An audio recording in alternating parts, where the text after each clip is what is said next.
I'd like to acknowledge, I didn't know this, but I guess we have a VIP out in the crowd. Assemblyman and Jim Ott, are you out there?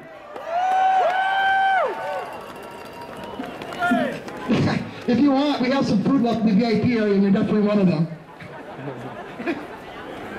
Anyways, ladies and gentlemen, are you ready for your moment of clarity?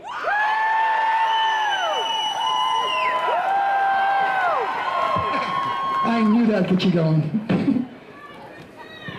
Libertarian author and blogger of some fabulous pieces like Bring It, I Don't Speak Drum. Downward, Wisconsin. We call you. His words of inspiration for our motto for this very event. Walker stands with us. Ladies and gentlemen, it is my pleasure to introduce to you Dr. Tim Nerenz.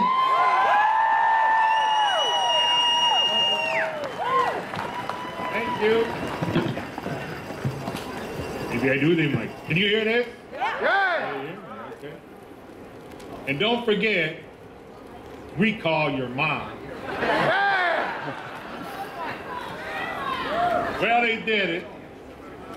But is anybody surprised that in the state of Wisconsin, you could find 540,000 graduates of our public school system who wouldn't ask for a sticker and a hug and a do-over because they lost? And cigarettes. So now we're going to have to take $20 million out of state and local budgets.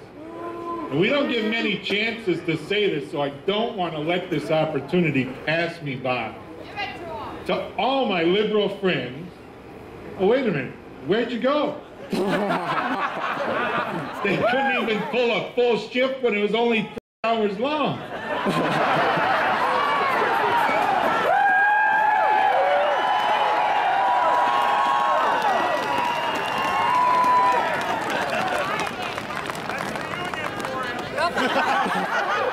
But to all my liberal friends, let me remind you that that $20 million is going to have to be cut from education, the environment, the elderly, cancer research, daycare, children with special needs, and most importantly, your bike packs. So own that, Madison.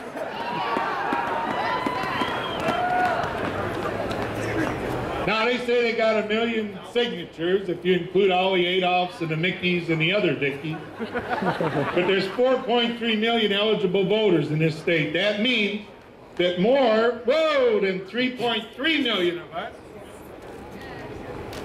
after a year of hearing about it and 60 days of thinking about it, went, you know, I think we'll just keep the 20 million and we'll just stick with the guy that we elected fair and square.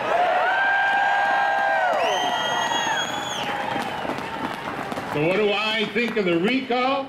2 words, bring it. Now, all the other speakers you heard from today are Republicans, and they all came to say one thing: I stand with Scott Walker. Well, I'm not a Republican. I'm a Libertarian. And I don't stand with Scott Walker. Scott Walker stands with me. I stand for jobs. I stand for job creators. I stand for free markets, open competition, lower taxes, and sensible regulation. I stand for developing our natural resources, not leaving them in the ground. I stand for rewarding hard work and not punishing success. I don't stand with Scott Walker. Scott Walker stands with me. I believe in less government and more liberty. I believe in fiscal responsibility. I believe in school choice. I believe in the right to carry. I believe in the right to work. And I believe in the right to vote. Once in the state you live in with a valid ID.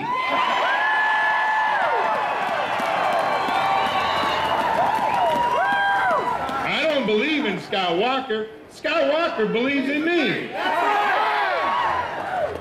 Now, in the past couple of years, there's been 132,000 teachers laid off in the other 49 states. Why? Because they have a governor who's not Scott Walker. There's only one Walker, and we all know one Walker beats 14 runners. So the tens of thousands of teachers here in the state of Wisconsin who did not get laid off have Scott Walker to thank for that. For the couple hundred who did in Milwaukee and Madison, you got your unions to thank for that. You guys with your signs and your cowbells, you're drumming for the wrong team.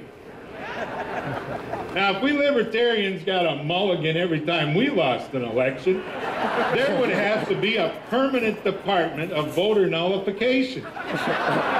Oh, wait a minute, there it is. It's called the Government Accountability Board. And in a few days, those guys are going to decide that all those millions of votes that we cast in November of 2010 don't count. They hope they're going to have better luck this time. But they're wrong. Now, I write a blog, some of you read it, it's called Moment of Clarity. I'm pretty sure this is a Union train trying to... I write a blog called Moment of Clarity, and if there's ever been a time in this state where we need clarity, it's right now. So let me give you your moment. This has nothing to do with Walker. This has nothing to do with rights. This has nothing to do with any noble ideal or any high principle. This is a tug of war over who's going to get your wallet. It's the taxpayers versus the tax eaters. And there's no fence left to sit on. There isn't any rock left to hide under. This is the state versus you. Pick your side. I already picked my side. I'm standing on the side of liberty and opportunity. And when I look around, I see Scott Walker stands with me. Thank you very much, and God bless you.